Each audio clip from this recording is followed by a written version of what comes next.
This is Due by Friday, a weekly challenge podcast with Alex Cox and Merlin Mann. This week's challenge: get some new challenges.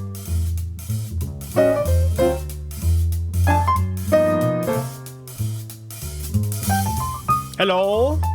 Hello, Merlin Mann. Hello, Alex Cox. Situated in the Midwest.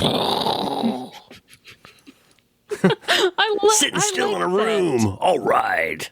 No, you didn't. You don't know that I'm sitting still. No, I'm being like a morning DJ. You have to hear the whole succession of sound effects to appreciate how funny it is. All right, 3, 2, No, 1. No. Why am I being denied all of the sound effects? Because you stepped on my bit. No, I think you are a zoo gatekeeper. That's a little bit funny. A zoo gatekeeper. Yeah, that is good. Yeah. Like you're not allowed into the zoo morning, evening, or otherwise. I'm the gatekeeper. I'm the one who says, oh, yes, but name their last 6 albums. That kind of guy. Yeah. Like, I don't know. Oh, you like Tasty mammals? Joe Like mammals? What are you? Name 5 mammals. Amphibians. It'd be harder with amphibians. You could just say 5 cats. Or you could say the Jackson 5. That's 5 mammals. Oh, technically. See, I can't even see the gate, let alone get in. Looks like nothing to me. That's fine. Is that right? Or doesn't look like anything to me? That's the line, I think. Great, we're back. It's Wednesday, which feels like the optimistic day, but it's not. But it's optimistic because we're here and we're doing content creation together. Oh, have you succumbed to the content? Is that I succumbed all over myself this morning? I did something, and I'd like to share that with you. Which is that Please. Thank you. I was a little bit hungry, so I stopped by the place, and I got not one but 2 coffee cakes. These are big, tall coffee cakes with the crumbly cinnamon tops, and then the kind of spongy bottom. But I love that the crunch. Got to the office. I'm getting set up, getting ready to talk to my friend Alex, and I started eating. If I'm being honest, I started eating it before I was even out of the shop. Like as I was stepping back on my Segway, I was eating one of these 2 $4.15 crumb cakes. Then I spent $8.30 this morning. Then I made it to my office, and I'm fixing to really dive into that second one. And I did something I can't remember. I'm not gonna say I've never done it, but I can't remember ever having done, which is I was enjoying the coffee cake so much, and it was so tall, and I wasn't eating it fast enough for my satisfaction. So I used my right hand to push it slightly into my mouth as I was eating it. Like I was the Joey Chestnut of strudel. Soak the buns. Don't be lazy, boy. Right. Don't be lazy. Shove that cake. Get that cake in your pie hole.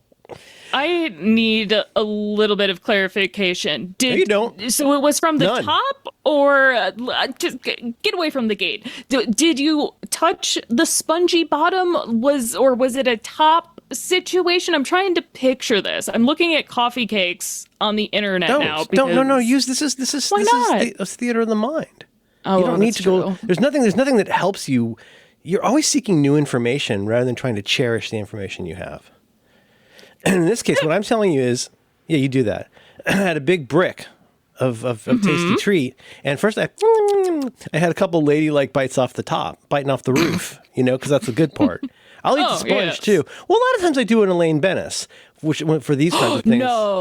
No, you're a topper. So what I was going to say was I cut it so that I can eat the roof the way I want, and then eat the bottom later, as a different kind of treat. It's called grinding in video games. And so, I was enjoying it so much, I wanted it to be in my tummy faster. So I used my right hand to shove the coffee cake into my mouth faster, and I went like a goose. No, I don't like to be in the theater of my mind. I'm just seeing an unhinged jaw. No. No, that's not how freedom of speech works. Oh, true. You can't yell fire in a haunted mine theater. Ooh, the flames are licking up. Ooh. Oh, hot. Literally. You want to die in a ghost fire? Too soon. We had a ghost fire out here. There's also a campfire out here, and I really dislike that one. When you have a big fire, you can't give it a name that sounds like something else. If you have a giant fire, you could call it like Susie or Lou or Sanchez or something, but don't call it camp. Because first of all, Susie, Lou, and Sanchez. well, give it a name. If you want to give it a name, or you want to call it Alpha, Beta, Charlie, Delta, Echo, Foxtrot, whatever shit like that, but don't call the fire camp. Say the name of that fire. Why not? Say the name of that fire. Say the name of the fire to me now. What's the campfire. Yeah. Okay. Campfire. What if it's a campfire fire? Like a campfire sounds like a cool. Yeah, it sounds like a cool new noun. A lot of people lost their house. Not that funny. I'm not going to say no. What I did was I lifted my right hand and I touched my couple fingers against the coffee cake and I pushed it into my mouth because I wanted it to be in my tummy faster. And then it occurred to me what I was doing, and I thought, hope this one's not on the highlight reel. That's what I was thinking. Like a St. Peter highlight reel, or a situation? Do you think you have someone documenting you? What sort of reel? I don't know. I mean, I won't be I'm around. taking this very literally. Oh, okay. Like, yeah. St. Peter, he's got me on his angel cam. Holy gates, more like holy cow. I'm sorry, can you hear me perspiring with this particular brand of humor? Yeah, Peter, it's dripping into your unhinged jaw. You saying I unhinged my jaw? Yeah, to get the... I'm not a snake. That's why I use my finger. I told you I use my right hand. I told you 4 times. I use my right hand. I'm not a snake. Snakes don't have hands. That would be a skink. Read a book. That'd be a skink. I'll read another one. I found a skink one time and it scared the shit out of me. Found a dead skink in our yard and it really upset me. Oh. Not here, but in Florida. If it was alive, would it have been better or worse? I don't have a thought. It's like they say, the only thing worse than finding a worm in an apple. So you're not looking for say that the punchline. information. What's the punchline? What's the only thing worse than finding a worm in an apple? Finding half a worm in your apple. Oh my God. Did you deliberately get it wrong, or are you actually just unintentionally close? Oh my God, you're so close. Half a word or half a worm. Yeah, half a word is a apple. phoneme. That's a phoneme. That's not an apple. The only thing worse than finding a worm in an apple is finding half a worm in half an apple. Because that implies that you already ate some worm. You understand? This seems like use your right hand. Use your right hand to push it in because you want it in your tummy faster. Oh, this is just hurting my jaw. Why? I know. I get Why would it. it I hurt get your jaw? the It's hand. just an anecdote. I know, but I'm in the theater of my mind now. It's not a mind palace. Clean up after yourself. Although you want ants?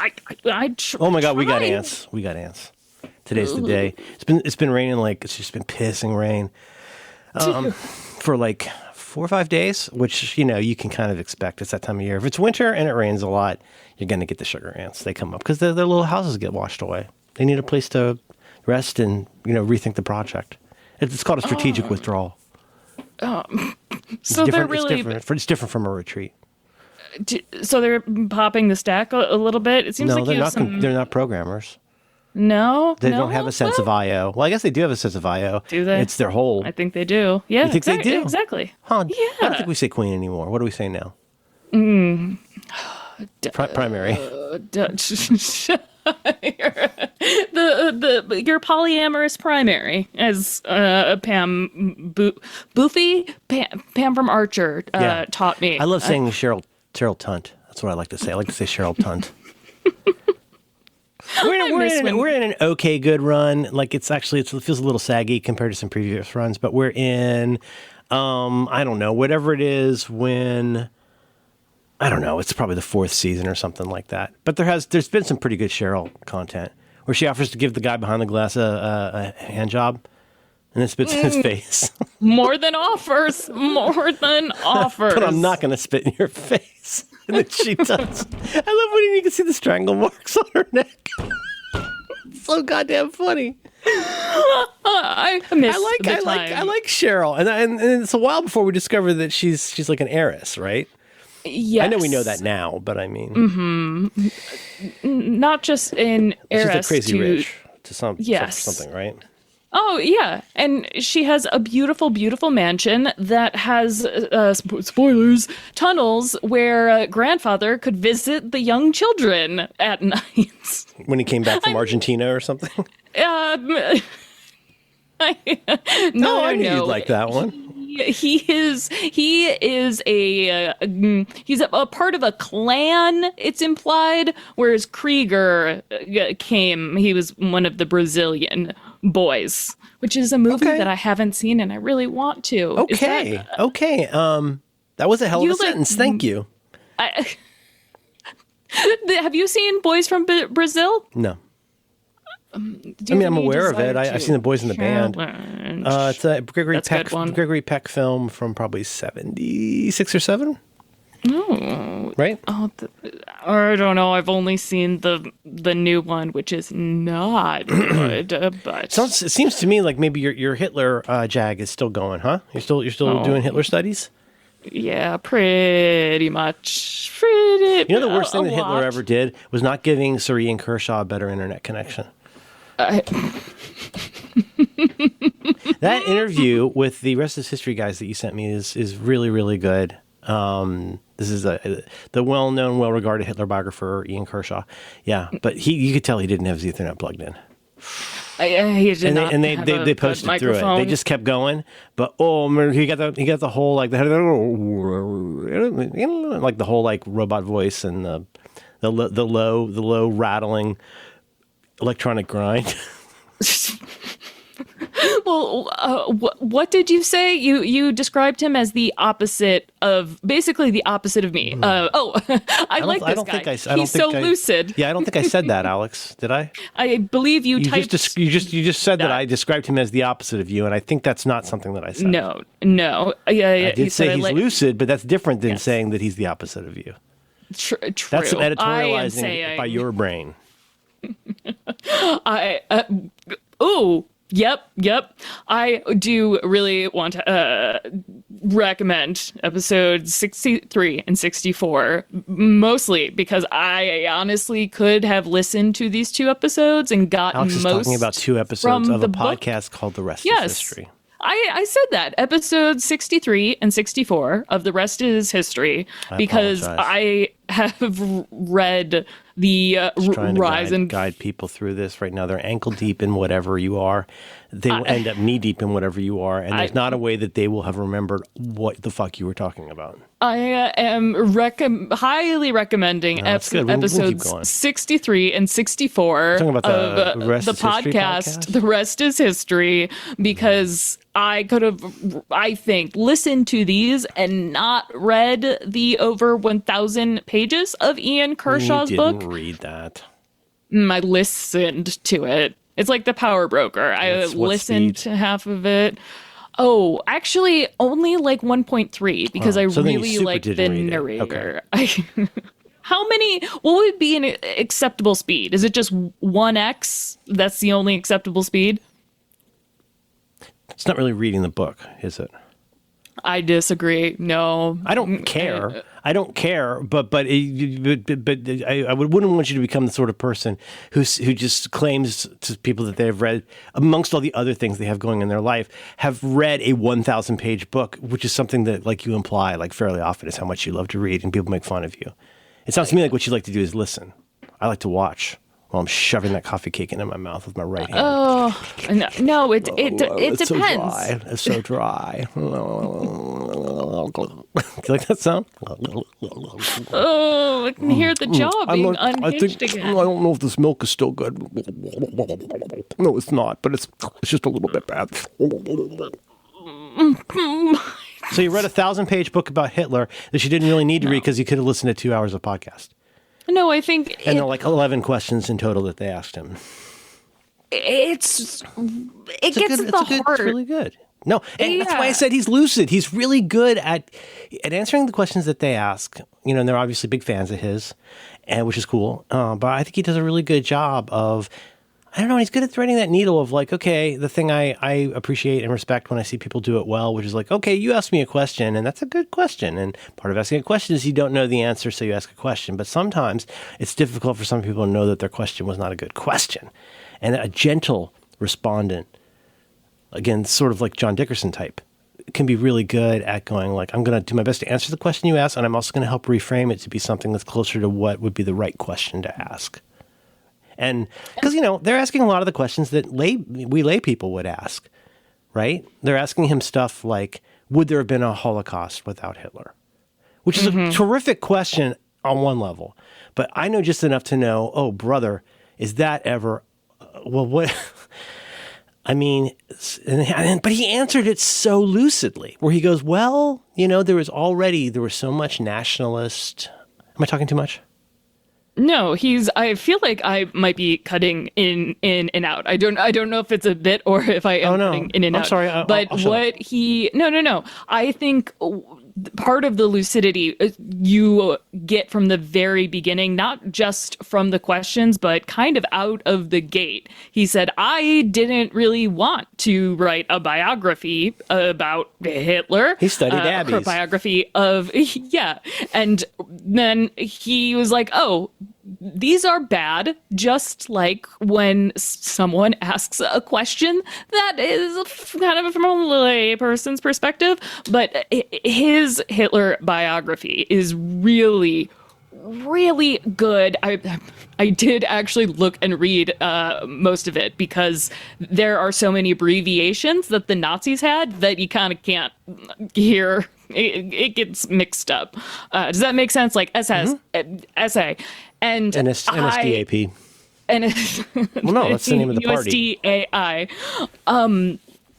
And what just makes him different from, I think, all of the Hitler biographers is the difference between how he doesn't mythologize him, but fully recognizes that Hitler did, by a dumb 1935, think, yeah, all of these things that people have been saying about me, of how I am the savior and I am going to make Germany great again. He had always, thought that he would play a part in making Germany great again. But by that time, he fully, by 1935, he was fully drinking his Kool-Aid or his gun oil, which I didn't know that he had done that before until this. It didn't help him.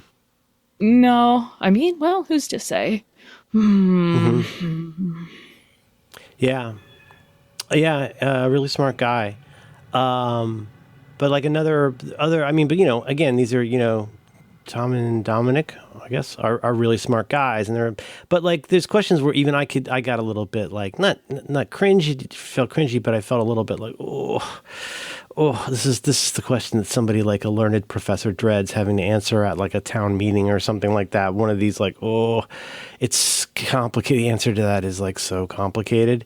And so but talking about, what was my point about this one? Well, so yes, you get to this great point about how he and everybody around him believed that he was like the person who could like do this special thing. But at the same time, per my rant about that movie Conspiracy, everybody's got their own sort of, not plans, but things they'd like to do, which often involves getting a better job, like in getting recognized. And again, I guess he's the one who coined that phrase, moving towards the Fuhrer, right? Yep. And which is such a great phrase. And what was the other thing about that is that when you do these, I'm going to learn what this word means someday. Well, you can say like a hypothetical or a counterfactual or something, right? Like when you do these, as they say, like man in the high tower type things where you speculate about like, it's so difficult to do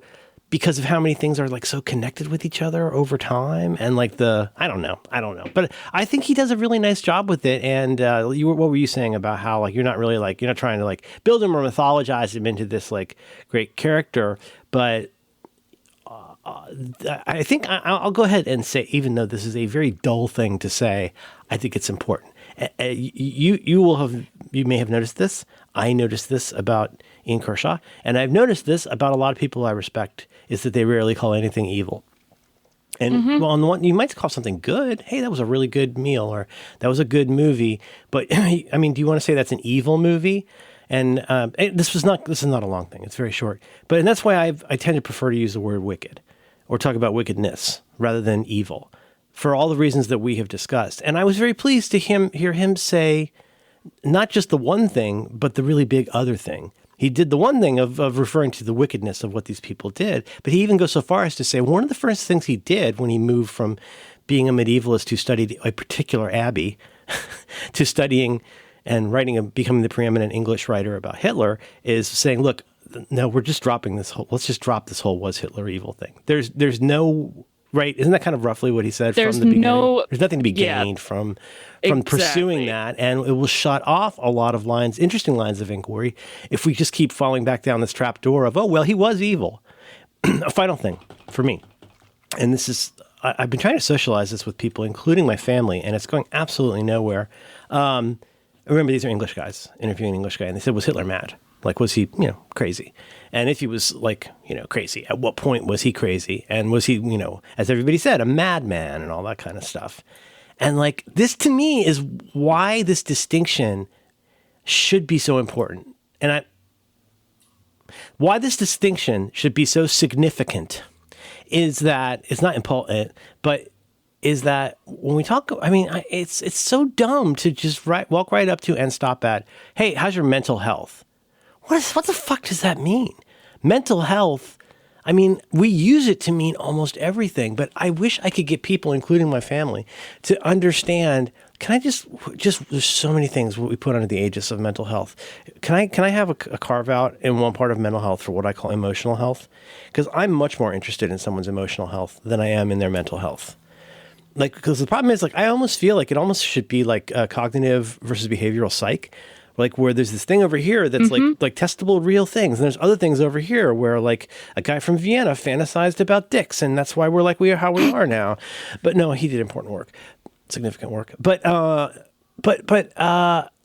I wish we could go further than that. Was Hitler mad? Or in American terms, was Hitler crazy? Well, was he mentally crazy? Was he emotionally crazy? I think there's a big fucking difference between organically disordered thinking and borderline personality disorder. I think having a personality or emotional problem, even that, we could also break it out into personality. So was Hitler crazy? On the one hand, he was not fucking crazy. On the other hand, oh shit, he was so fucking crazy. And they're both true because he wasn't mentally disordered at the beginning. Sir Ian says, the only time you probably really call him crazy was in the last days, where he was so gacked out on Dr. Morell's product that he was real goofy for the last few months. And he developed a Parkinson's-like tremor in his right hand that he was very uncomfortable about people noticing. And he suddenly looked very, very, very old. But do you know what I mean, Alex? Tell me it drives you crazy too. I wish we could get the difference between mental, as in how do you pass the shape sorter block test, and are you able to score complete an IQ test? Mental health, which already that means so many different things, including things about cognition, decision making. We've got emotional things, and we've got sort of personality things. That's all just three off the dome, but. I think he probably had some pretty serious emotional and personal issues, but I don't think he was crazy in the sense of needing to go into a loony bin because he heard the Queen talking to him through the radio. Do you know what I mean? That would. Well, that's a classic. That's a classic. That's a classic of what we used to call, I don't know what's called now, schizophrenia. Was that you hear voices coming from places and things like that. And specifically, you can't tell the. No, I'm serious. That's fucking real. Alex. So why are you laughing? It is. There's so many people who go in. They're like, I have the most novel symptom. You're not going to believe how sick I am. The Queen is talking to me, and then the doctor can finish his statement and goes, "Let me guess, through the radio." Yeah. How did you know? Well, all the people who are crazy like you think the Queen in particular is talking to them through the radio or the walls, or maybe through a woman in a radiator. There's an important difference, though. Even with schizophrenia, the hallucinations are impossible for the person to tell from just their objective reality. Whereas someone like me who will hallucinate, it's like, okay, that is clearly something that is not real, and I know product of my mind. And why even in the DSM, which is pretty basic when it comes to defining mental health, it still has, the wide scope that doesn't make sense, puts disorders into things like you named it, like a personality disorder versus a mood disorder, and then but even lay under people that, don't do that. Lay people use phrases like "Are you mentally ill?" Yes, and it's like, well, yeah, who's not mentally ill? Like, give me the don't just give me the name of the restaurant, give me the full menu, because I'd like to talk about all the different kinds of mental health that there are, rather than just you do one thing I regard as aberrant or difficult to understand.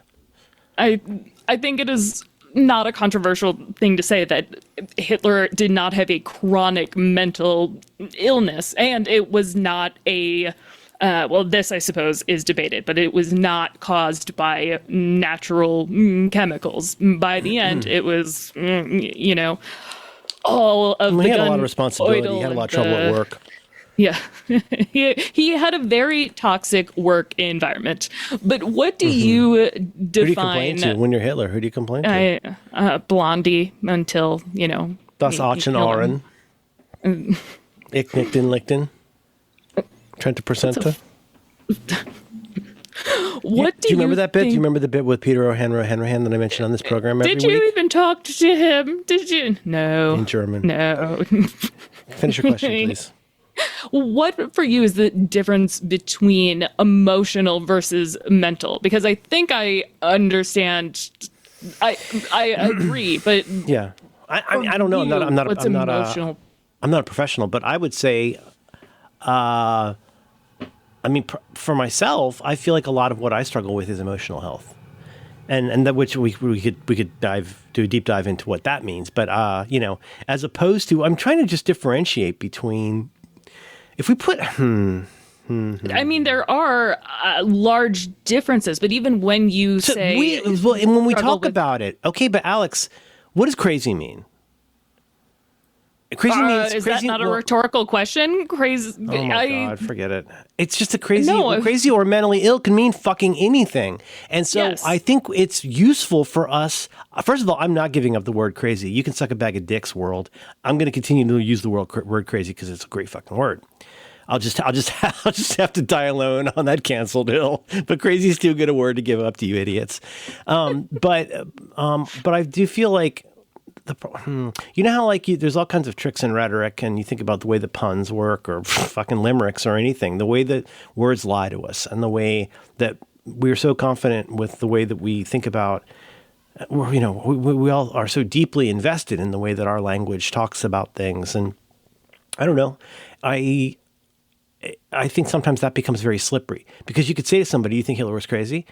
And people with roughly the same amount of, information or education or whatever, I think most people would say, boy, yeah, he had to be crazy. Nobody would do what that guy did because he was crazy. Well,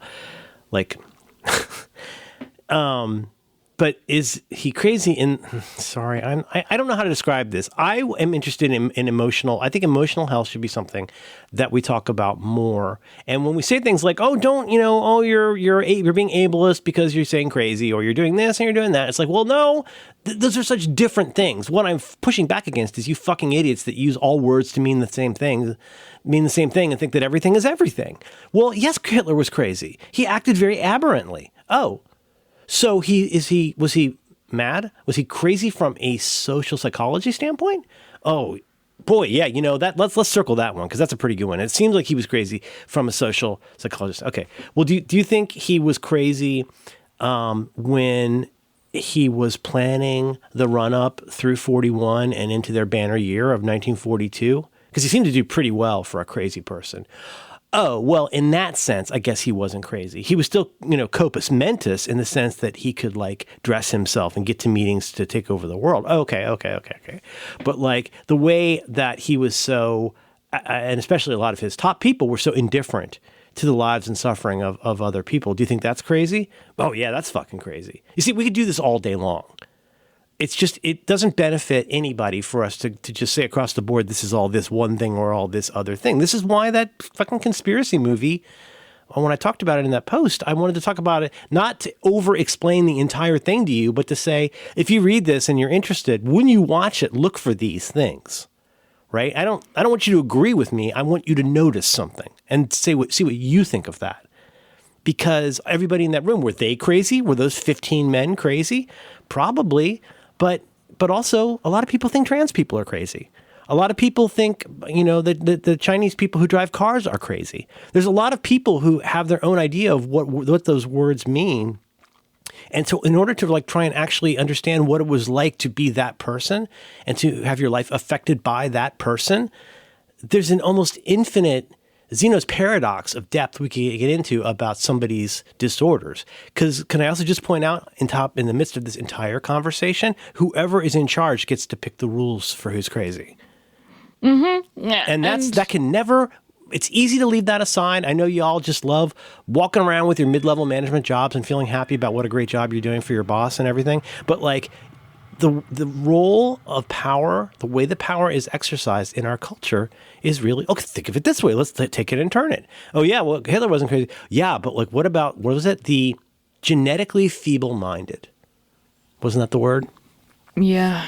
I mean, there were many, but feeble-minded. The T4 program or whatever it was called. That was like one of their first.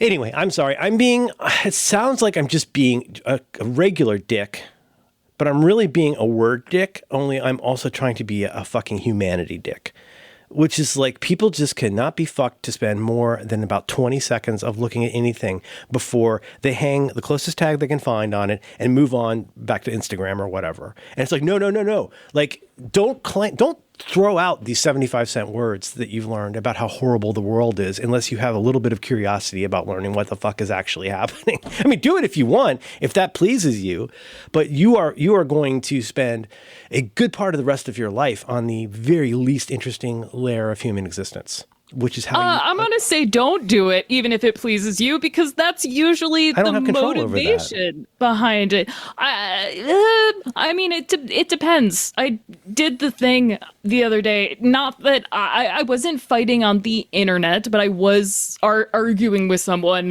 via text who kind of did the reverse chicken problem of, well, isn't it complete hypocrisy if you are ordering Starbucks because they aren't unionizing but you're boycotting Amazon or you're boycotting this other thing? And like crazy, I like a lot of words.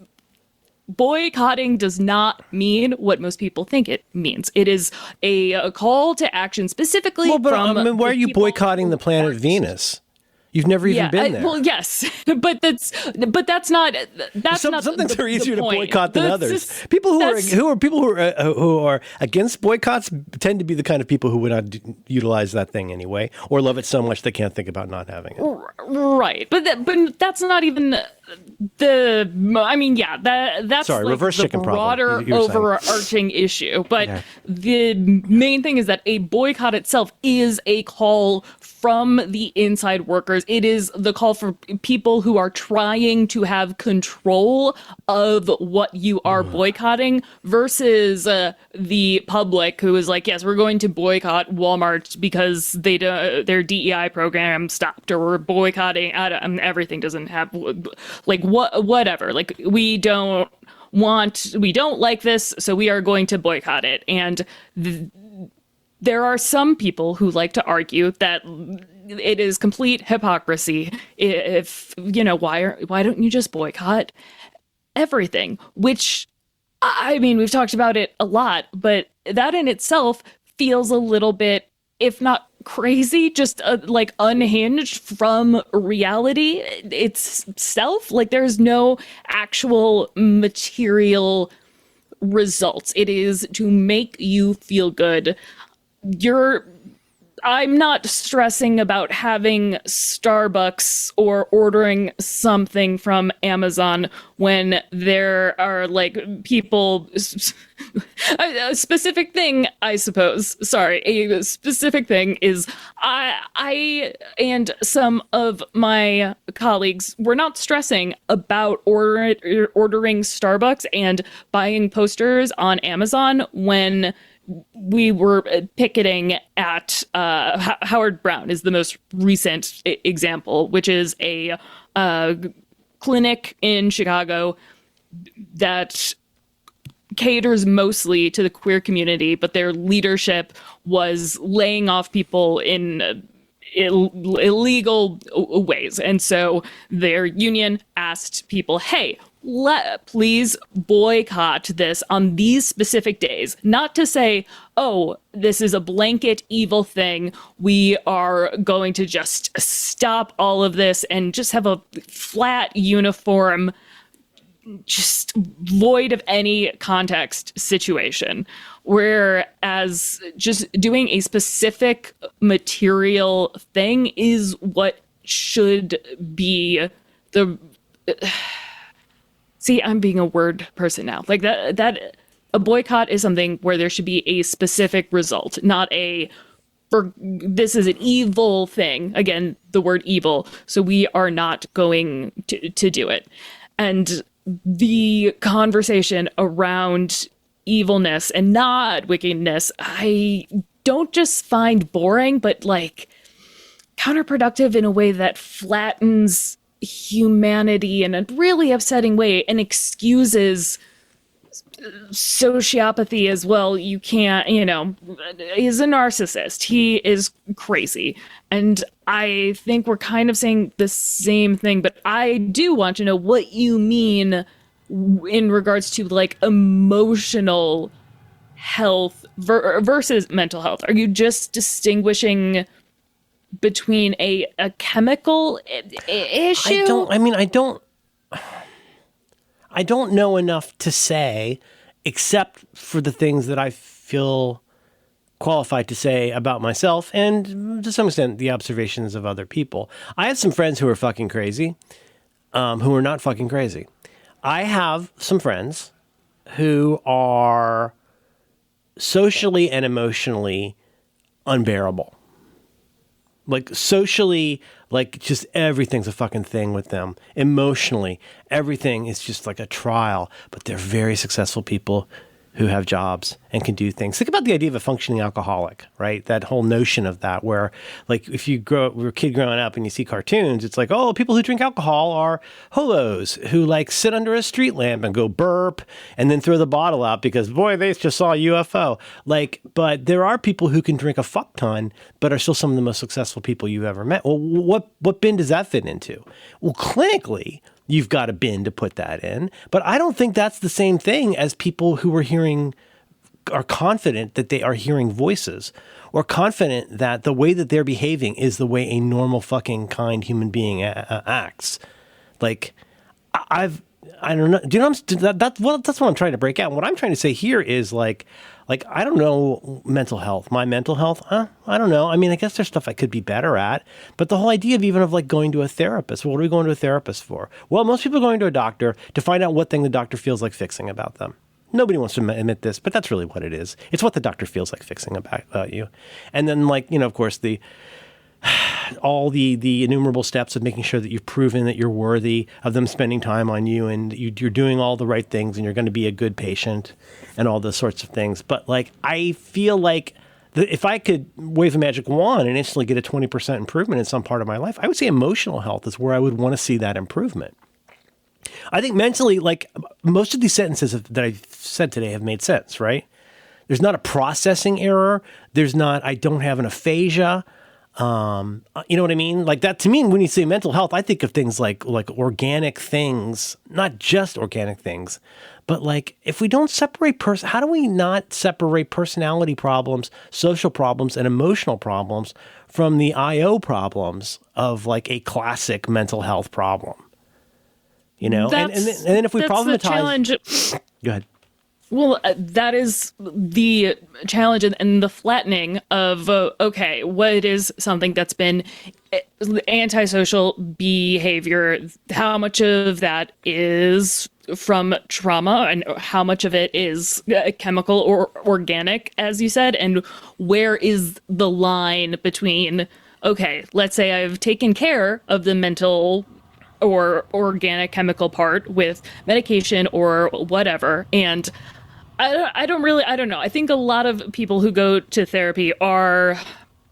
Actually, no, I take it back. I was going to say that a lot of people who go to therapy are aware that they are trying to please their therapist to some degree. At least I know that anytime I've been in like a therapist situation, I know there's an unhealthy amount of, I want to make you happy and make sure I am passing this test, which is a very much emotional thing that has nothing to do with any sort of mental health issue. It's like being sent to detention. Like you're going to go and do your time in detention and act like you've learned a lesson, but you're not doing it out of some intrinsic desire to be better at something. You're doing it because a third party needs to know that you've been punished.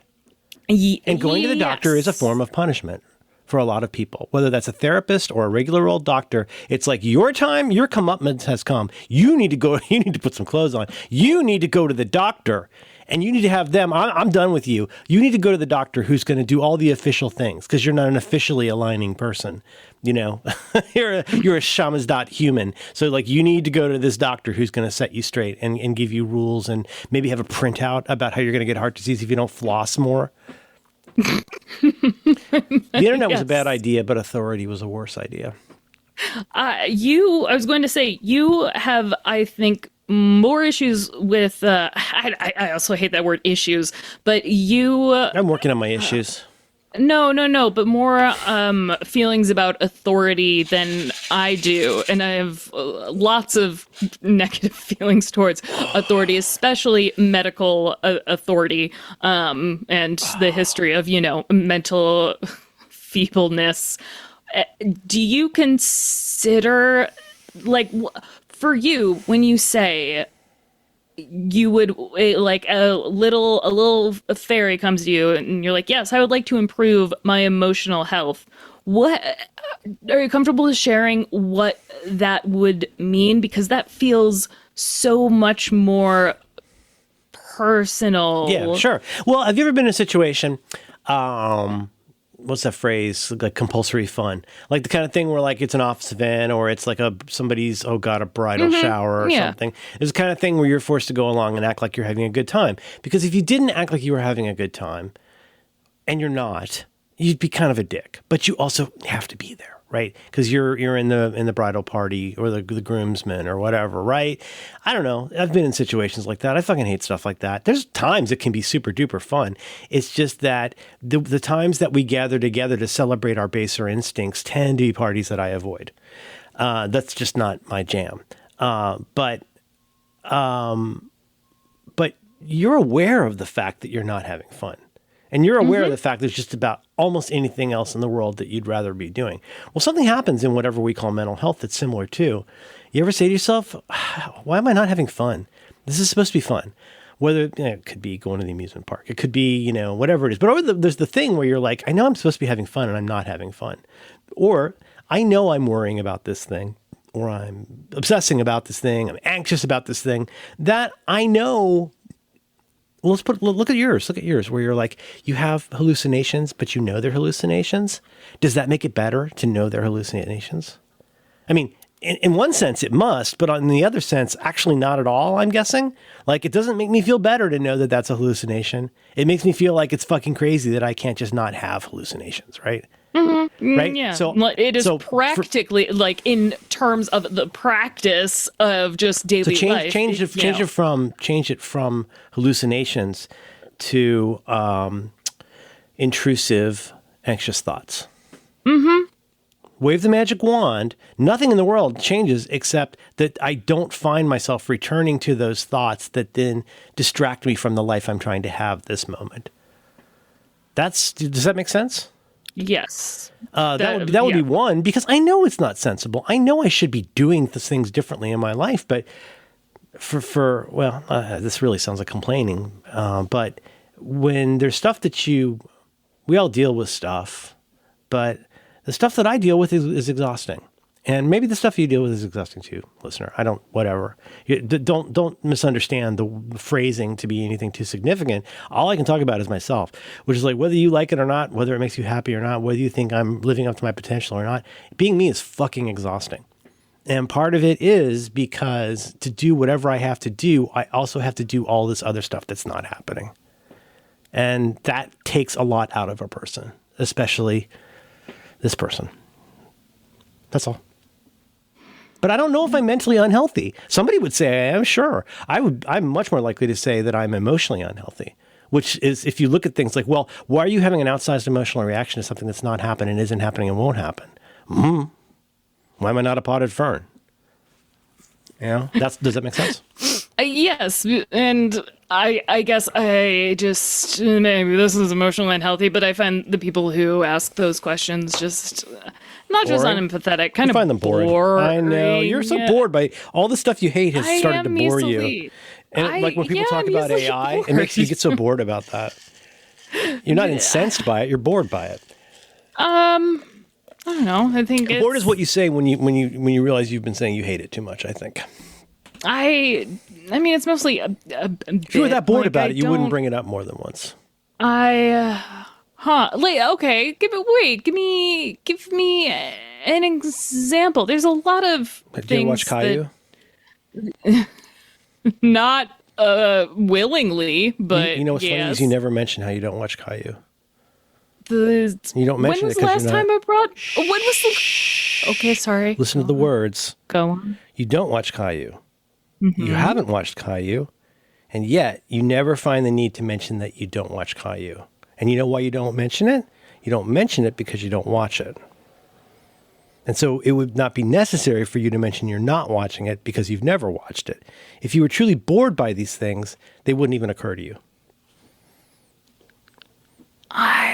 I mean, I don't find Caillou boring, though. I do find it. Well, good. Watch out for Mr. Hinkle, though. That guy's very upsetting. Okay, should we do the challenge?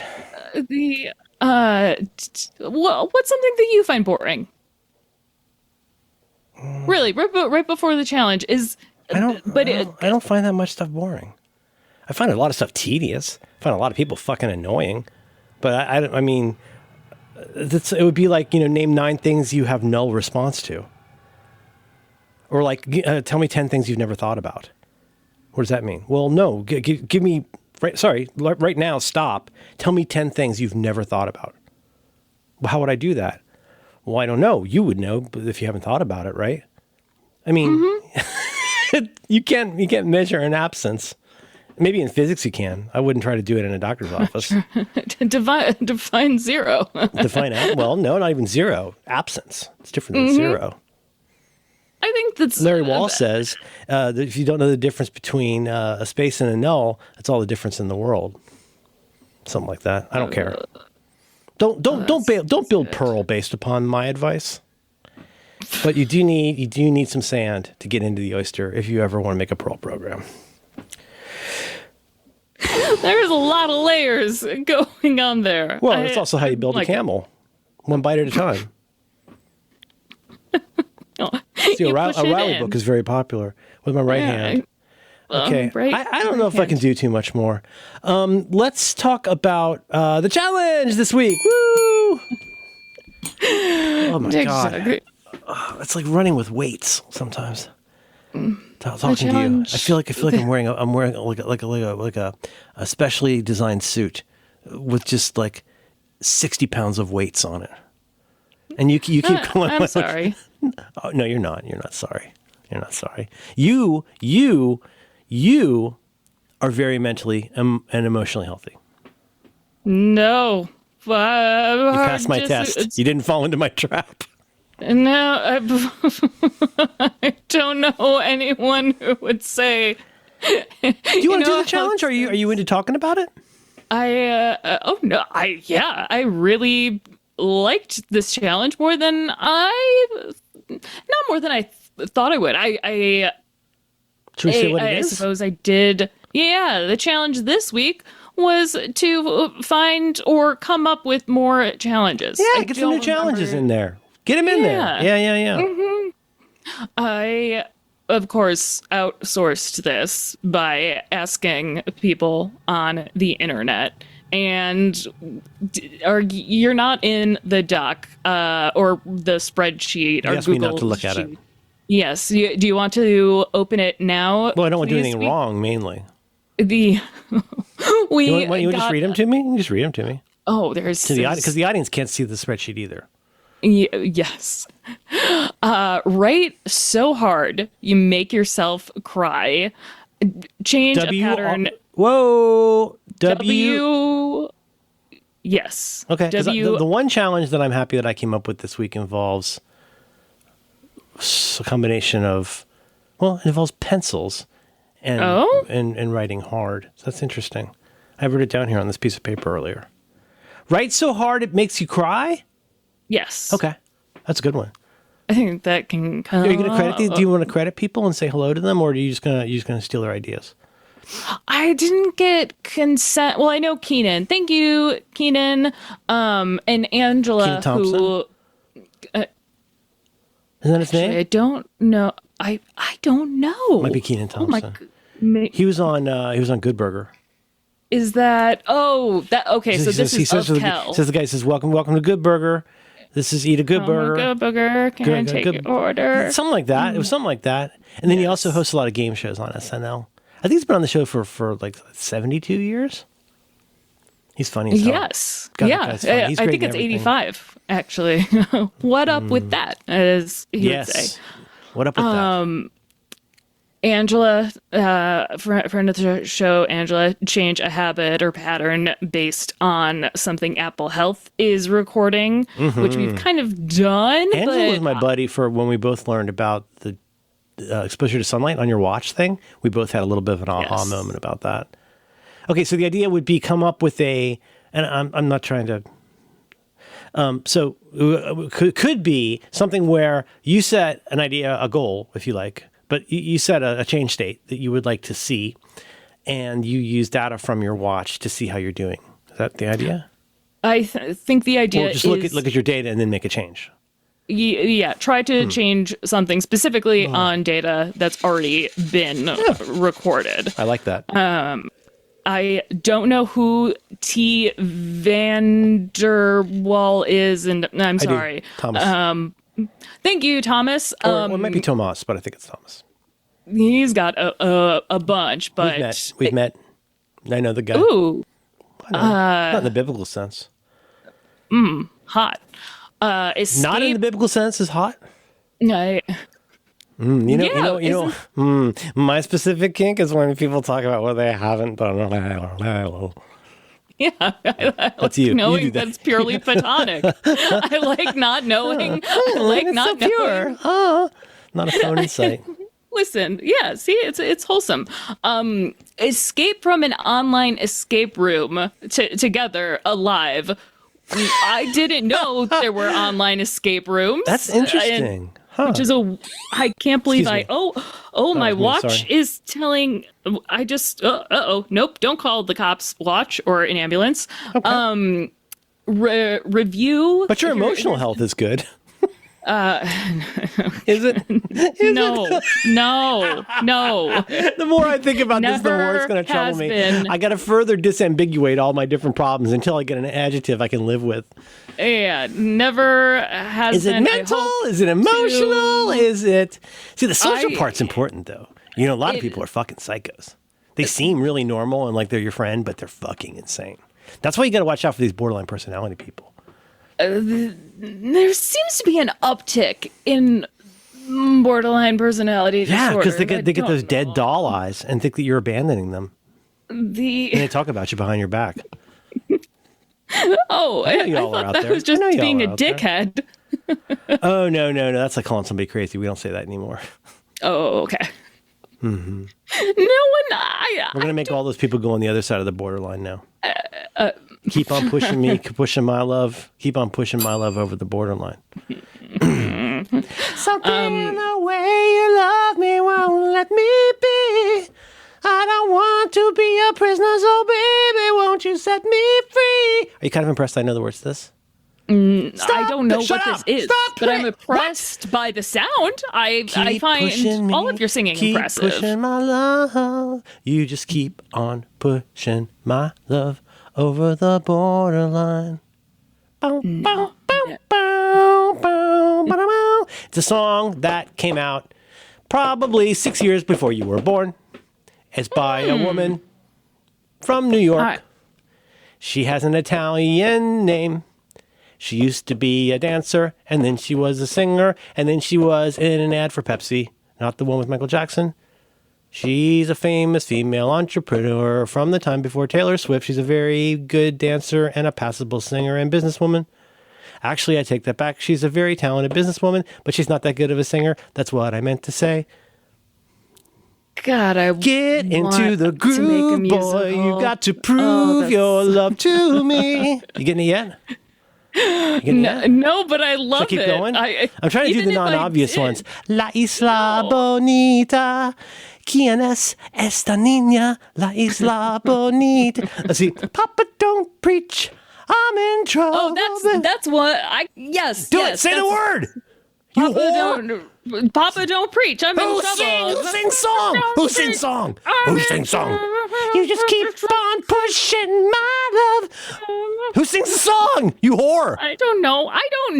Why? Let's see. When I feel like a and I feel something shit, ray wait, of light, and I feel that's in your lifetime. You know what else you know? You probably know. You know some other ones. You know. What was the other big hit from the beginning? There was Borderline and. See, these are all way out of my range. For me to sing them in key, I've got a holiday. No, I like the false. I like your falsetto. Holiday. It's nice. It would be so nice if we took a holiday, just some time to celebrate. Wah, wah, wah. Jelly Bean Benitez producing. Wiki Is that whack. a- Jelly That's Bean an Benitez. amazing name. Jelly Bean That's- Benitez. Jelly Bean Benitez? Mr. Dabalina, Mr. Bob Dabalina. Mr. Dabalina, Mr. Bob Dabalina. Mr. Dabalina, Mr. Bob. All right. Look, All right. stop what you're doing because I'm about to ruin the image and the style that you're used to. Okay? All right. I look Yes. funny, but I'm making money. Gee, look, what don't think they're ready for me? Gather around. I'm the new fool in town. Okay? If it sounds laid down by the underground, I'll drink up all the Hennessy you got on your shelf. So just let me introduce myself. My name is Humpty, pronounced with the Humpty. Yes, ladies. Oh, how I love to funk thee. And all the rappers in the top 10, please allow me to dump thee. I'm standing tall, y'all. And just like Humpty Dumpty, beats fall when the stereos pump me. I'm sick with this. Straight against the max. Sometimes I get ridiculous. I'll drink up all your licorice. Yes, ladies. I was Are you going ticklish? Yeah, I to- called you fat. Look at me. I'm skinny. No. It never stopped me from getting busy. And then was- later on, he mentions that he once got busy in a Burger King bathroom. You broke the Shakespearean cadence that I you broke had. It was nothing. really. That's what his nose looks like. All right. Okay. We have a lot from. Did you say the name of the singer yet? I don't know the name of the singer. You don't know the singer? Oh, Mr. just so we're clear. Talented. Holiday, Borderline, Into the Groove. I'm not going to do the one hit that would tip it off. Ray of Light, Isla Bonita, Papa Don't Preach. What were some other ones from that period? Oh, what's the one with the David Fincher video? The David Fincher video. It's Madonna. Okay, that's the thing. I was gonna say. I'm like. You is know it- you weren't, or you would have. No, You weren't gonna because say. I wasn't going to say. I was about to say the only person that I can think of that I would have the name of is Madonna, Okay. or the woman who did Running Up That Hill, but I don't remember her name right now. I'm not going to help, so don't nope. expect it. Yeah. This is That's a good record. You ever listen to that record?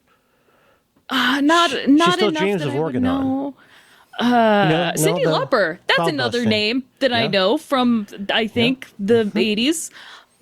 This is in challenge. This is an interesting new challenge. Are you aware of the Wikipedia racing? No? Okay. Am I it's aware where of the you- Wikipedia racing? I'm going to say Yes. no. Okay. What is the It's Wikipedia racing? Where Is it like a you racing are- heart? where you're given 2 topics and you need to find that's fun. you need to connect like 6 degrees of Kevin Bacon. The shortest number of clicks from this page to that page. Yes. That's cool. That's a good idea. That was my idea, but this is an interesting one, which is GeoGuess a location, and the other person gives you in 10 minutes, which I don't exactly know what this means, So you look at a photo from Google Earth, and whoever can figure out where it is quickest wins. I think that's what it means. I know it's thing. Yeah. And some people are apparently just I don't know if it's heuristics or just experience, but some people are apparently really surprisingly good at it. Yeah, you think about what America really is, which is, I don't know, 300 million opinionated people in a lot of places where cows walk around.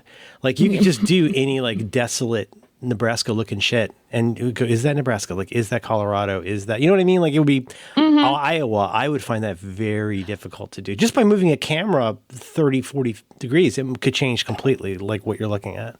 Yeah, I mean, any cornfield. Yeah, it's Corn's just funny. Actually, specifically in the U.S. We have cornfields. Some of it grows as high as as an elephant's eye. I forget which state that's in, but that really sounded like Richard Splett, didn't it? It did. God. Split. Grandma. He just made it up. He just became the hero of 7-Eleven. When the plane crashes into the 7-Eleven and Mayor Splett shows up and saves everybody. That's the first thing I thought of when hero some tragedies happened last Never forget. week. Yeah, I couldn't help it. Mike and his wife, Mike and Wendy, are going to adopt another Chinese baby. I'm 6. You remember that? Mike walks in with his new Chinese baby and the baby Bjorn, and it's an obviously not baby or toddler, and she goes, "I'm 6." It told us she was somewhere between 2 and 4. Oh God, that's us. That's me with my recently deceased lizard and my terrible, horrible cat. We're I don't even know how old the pets we get are. You know what I'm saying? Yeah, I believe you said you thought he was 5 when they said he was around 4 or 5 when we got him in 2019. Do you think he was 8? All I know is there's no way that cat was 4 when we got her. Oh no! Let me die! Let me die! Please. That's what they can eat. Let me feel the sweet Send me to embrace of Switzerland. death. Well, so I just made some new cold urine for you. It's very, very cold and very, very wet. Of course it's wet. It's liquid. No, this is even wetter. Colder. 13 times you do it. Oh, God. Oh, no, I don't like it.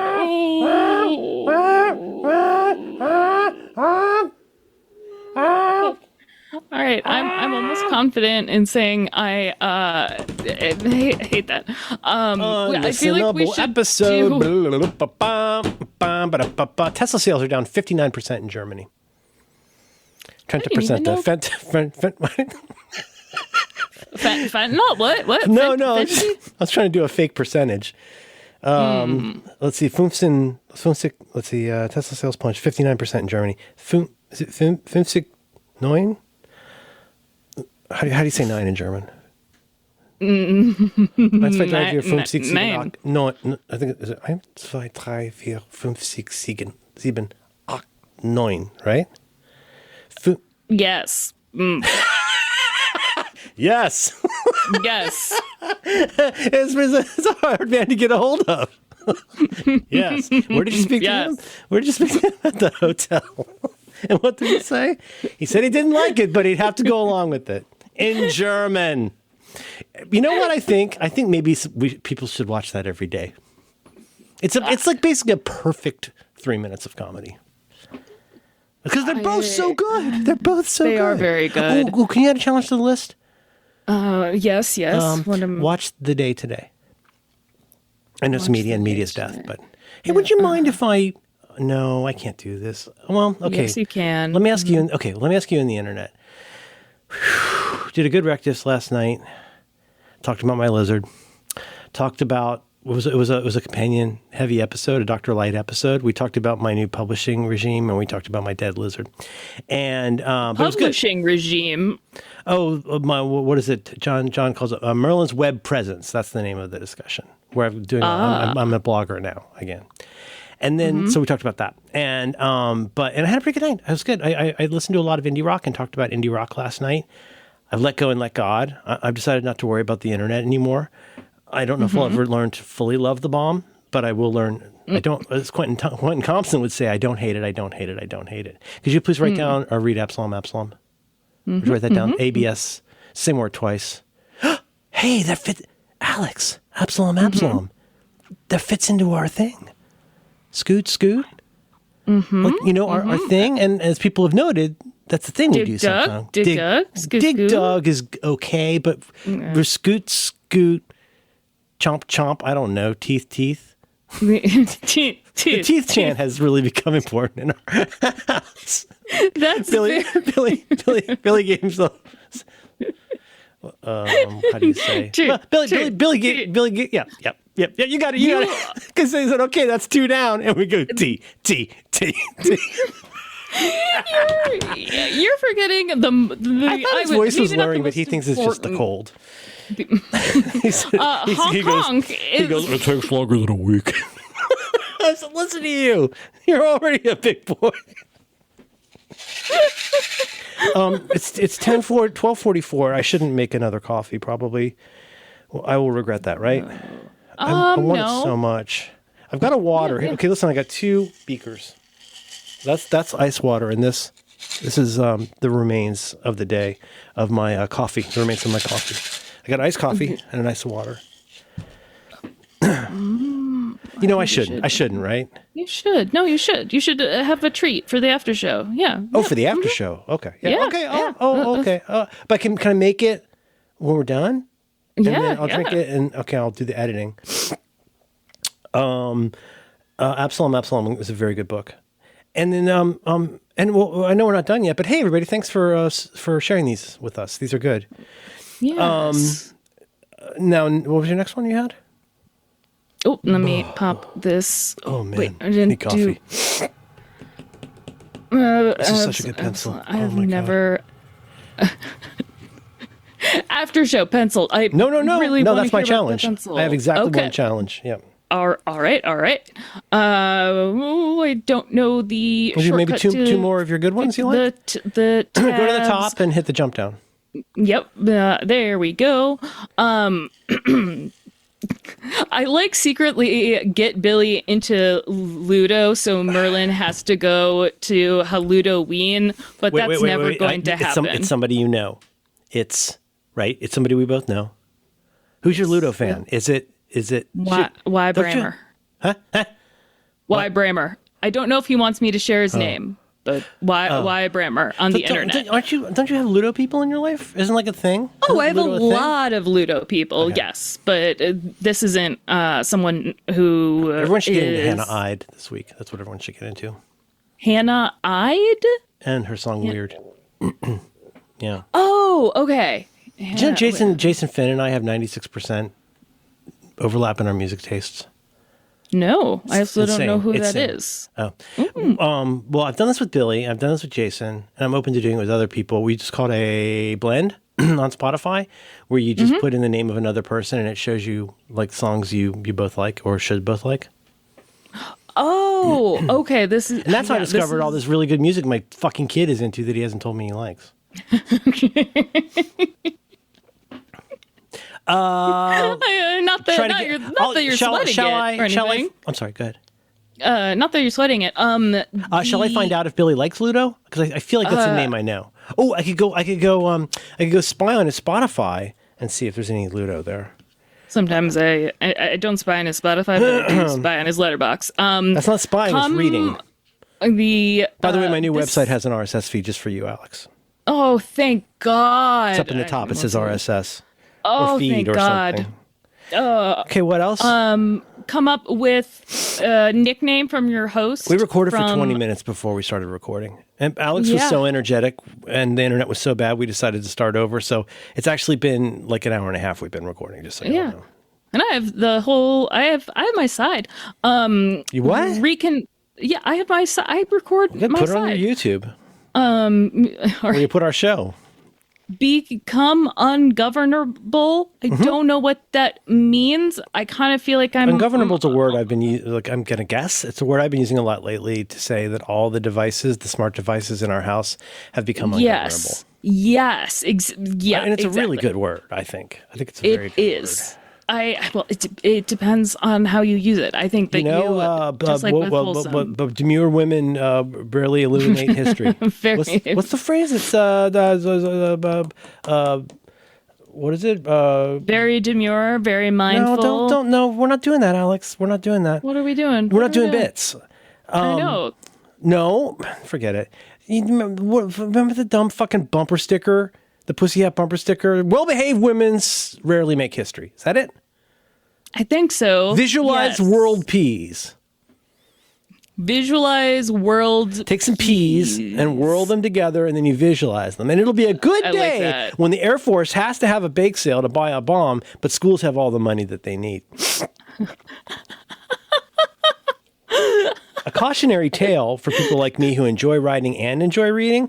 The bumper stickers of the 80s, liberal bumper stickers of the 80s, a terrible band. Liberal bumper stickers of the 80s taught us so much about information density, and coexist, the coexist fish. You guys, you got too much going on with the coexist. There's a lot going on. There's just too much.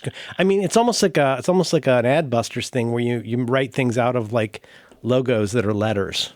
Like some kind of entrepreneurial ransom. Yeah. Yep. Title? Title. I want entrepreneurial ransom. That's not good. I could have done better. Shit.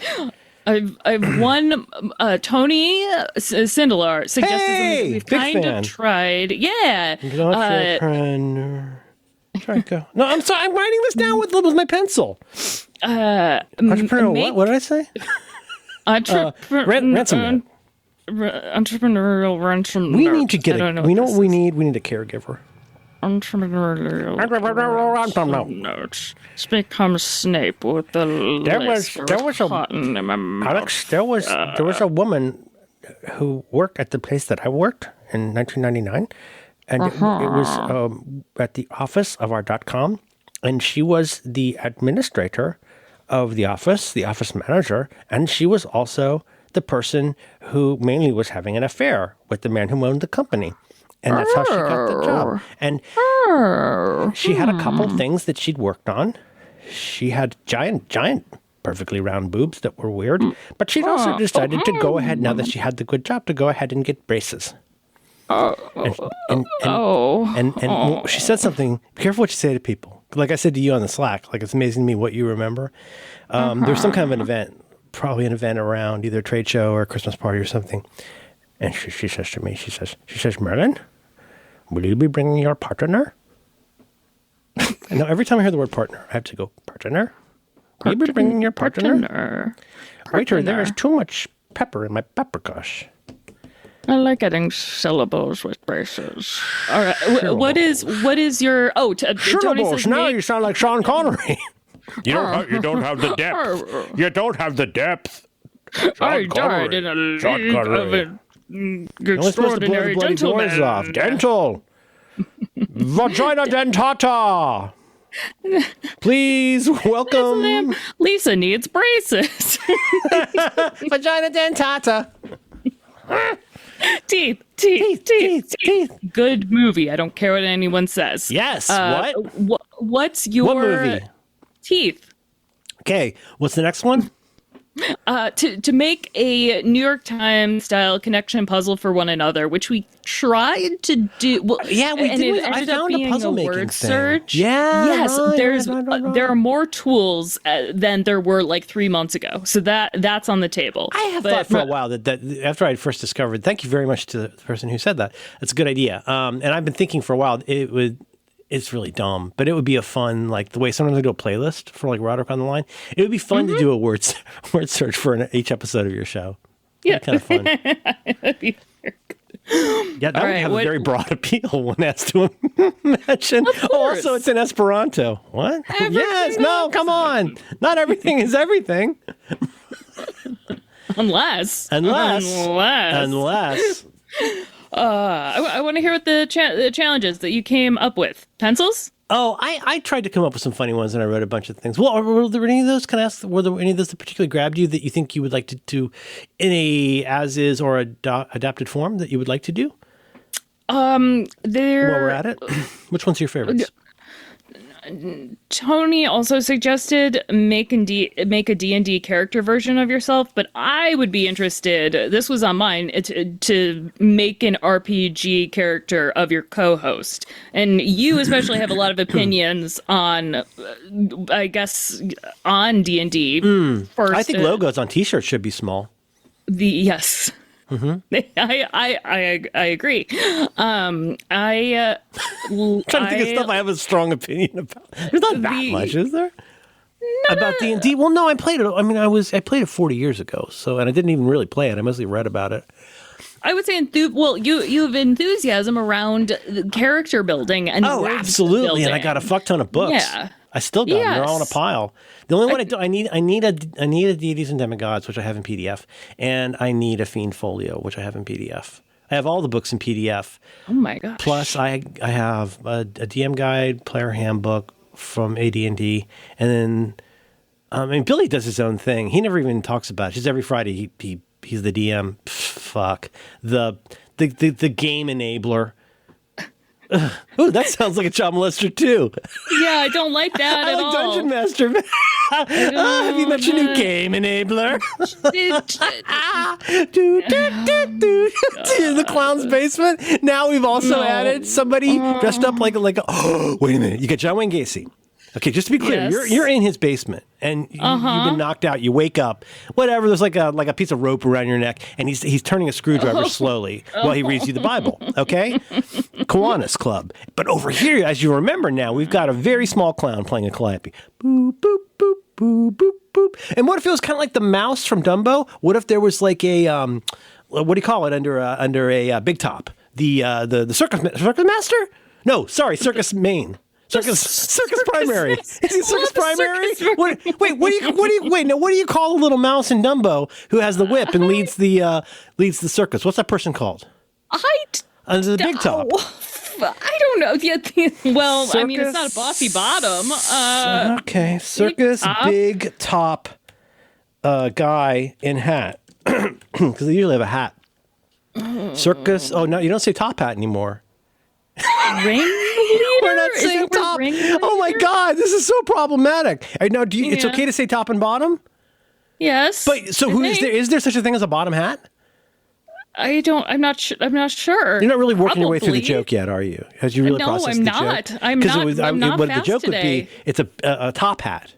Yes. I So got would there be that. Okay, now what about the big top? Did you get the joke about that? That's a big top? And there's a guy in it. This is all happening in Chicago. Probably a suburb, maybe Naperville, but somewhere it's happening. It's happening. Rockford, it's happening. Buffalo Grove, it's happening. Highland Park, it's happening. The Loop, I'm so close to being totally out of Chicago places. Wrigley Shea? Wrigley Shea. Ladies and gentlemen, yes, please Wrigley, welcome. Please You're welcome. a 2 p.m. dancer, Wrigley Shea. And she can wriggly shake it. Oh, are you made of chewing gum? Because you make garbage on the street. Oh, wait, write that down. Terrible. Create terrible, unsexy compliments. You know, like, are you aware of like good pickup lines? Theoretically, supposedly not good ones. No. Well, no, but good ones, and they're clever. My favorite is, well, you could get a dumb one, like, is that dress felt?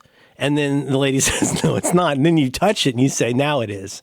Oh. Okay, but then you get really good ones. Like, again, if you wanted to keep to a sartorial line of questioning, you could say that's a really nice dress. It would look better on my floor. What do you think of that? No. How about this one? Get in the van. I don't like it. Get in the van. If you find my puppy, you can keep him. There's a little guy down there in a primary hat under the primary top. right. Well, I'm getting confused. What's my kid again? I don't know. What if it's not a dungeon? Are you still the primary?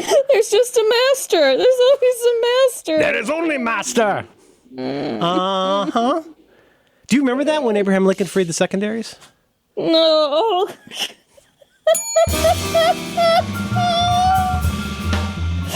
Are we done? Almost saved it. Okay. Almost saved it, but not quite. You did.